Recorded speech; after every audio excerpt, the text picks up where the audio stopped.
There's a vote coming up on June 20th. It's a revote of a school project down in the South Shore, well, Plymouth County. It's called Old Colony Project, Old Colony School.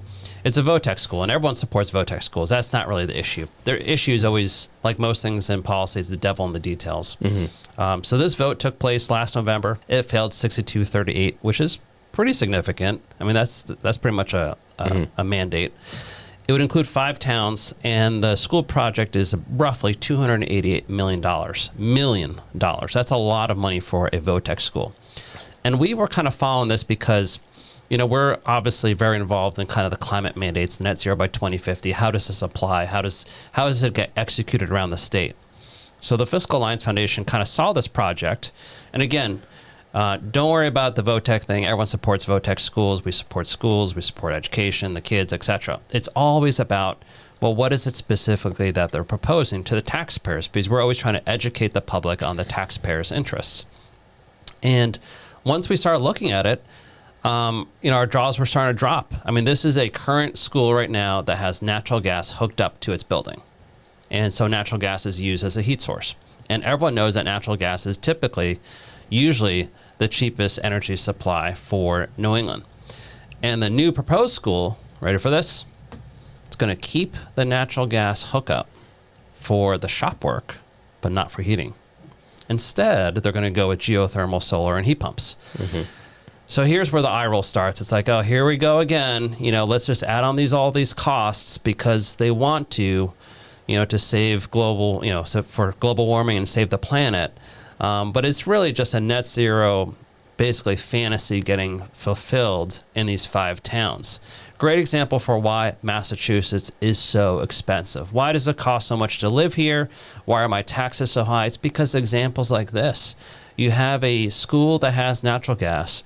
You have the leaders of the school saying they don't want to use the natural gas for the rebuild. Instead, they want the climate mandates. They want to be able to tell their friends and their colleagues, look how, you know, we're pursuing these climate mandates. But the thing is, they're expecting the voters, the taxpayers, to be the ones that fund it. And that's where we kind of come in and we say, look, there's another way. These mandates have costs. It always comes back to, if you want this, quote, benefit, let's talk about the cost to give the public the ability to weigh the cost and the benefit equally. So there's a revote June 20th. We've been doing some social media videos at the Fiscal Alliance Foundation to keep the public educated on these issues. This is nothing new for us. We want to do it going forward. We want the public to be able to be informed on the issues we've been caring about for a long time.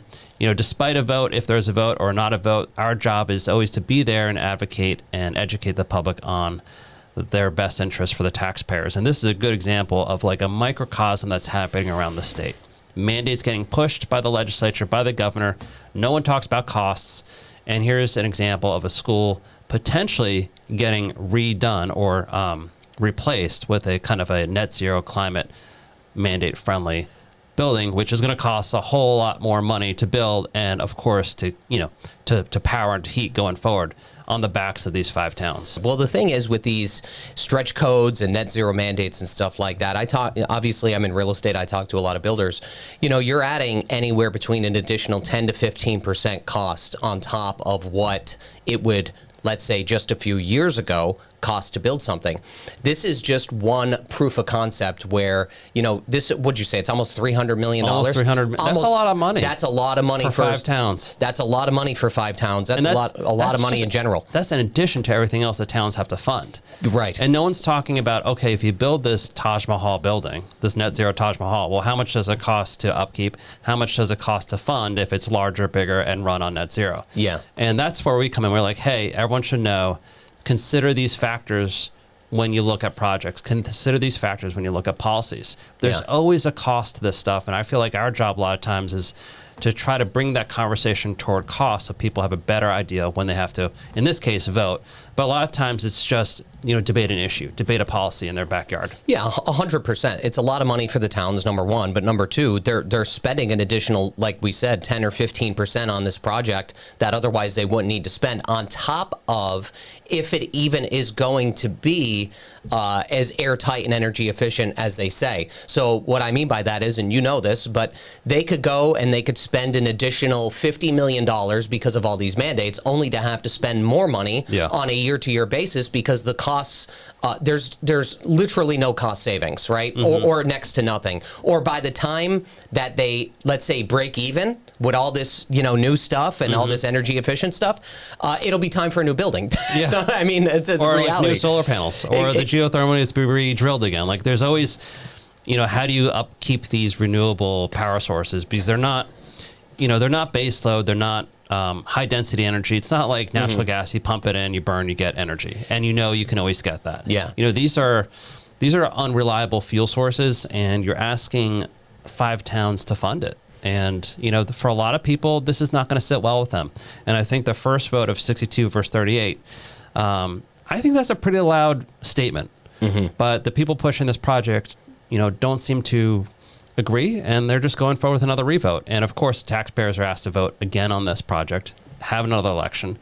But, this is just what's happening around the state right now. You have these mandates, you have these climate warriors, these net zero zealots, and they just keep on having these overrides, or these revotes in this case, to try to fulfill basically their wild, climate fantasies. Yeah. And the voters or the taxpayers are saying, enough is enough. Maybe we'll see a couple people that are NASA scientists and teachers strap themselves to a pink car and weld themselves to the building that they're proposing to build. I don't know if that's going to happen outside of there. And, it's funny, we're talking about this stuff, but let's be real.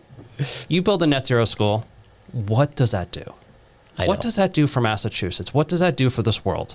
I mean, this is all, so we can feel good about ourselves. It's a performative thing. Yeah, that's what this comes down to. This is, I want to be able to go to a conference and say, look what I did. Exactly. Just so you guys know, it's not that we're against the environment here, okay? No, but there's a point where if you're going to make your entire state broke getting there, somebody has to look at this, somebody has to look at this with a critical eye and say, hey, this isn't going to make any kind of fiscal sense at all for our taxpayers. And what's the environmental benefit, if you want to call it that? And let's not forget, Mike, it's not just us saying this. Under Charlie Baker, his climate czar came out when he was in Vermont saying we have no more bad guys to go after for CO2 reductions. We have to go after the old lady who lives across the street, put the screws on them.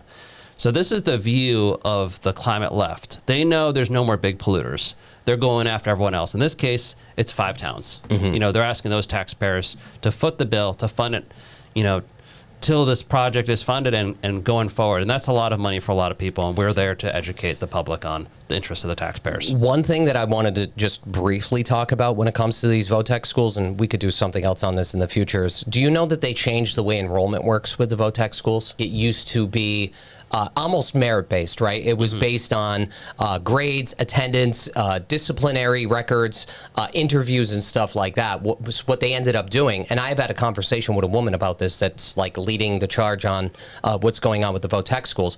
The new way is a blind lottery. So it really, which I can understand in some aspects could be fair, but there's more kids that are getting turned down that would otherwise be a really good fit for a technical school because they may have the, they may have the abilities, they may have the merit, they may have the grades, they may have the attendance, they may have all of these things, and they're losing placement blindly to people that otherwise wouldn't. Yeah. So you could have somebody, kids that get in because it's a blind lottery and they don't even show up, right? Yeah. They don't even show. And I'm not saying every kid shouldn't have the opportunity to go there. I was an electrician for 10 years, okay? But the fact remains is like the state is trying to eliminate any levels of merit. You figure the kids there might be kids out there that are doing their best, their dreams are to get into a technical school. They're doing their best in their current school to get into a technical school, and now they can't even get in the damn school. So what's the point? Well, I think it goes back to this conversation, right? If you're going to build these technical schools, you should build it with the consciousness of being there for the taxpayers. Don't build these very expensive schools that have all the bells and whistles.